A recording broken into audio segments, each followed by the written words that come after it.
Hi guys, just wanted to show you how you can easily start your own seed in egg cartons. Here I already have a zucchini going, and I just got some corn seeds that I wanted, and I saved this whole row here to put those seeds in. I've already started them. I've already covered these over here with the soil and packed that down.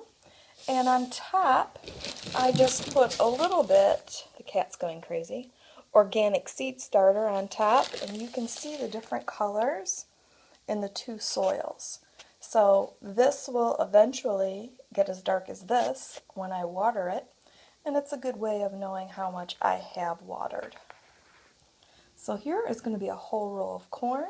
I've got some miscellaneous things here on the side. This is one of 3. And I can check back and let you know how the other 3 are going. Have a great day.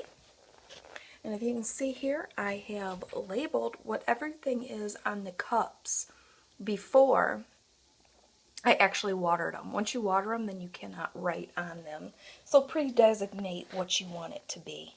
Thank you. Have a great day. Please like and subscribe.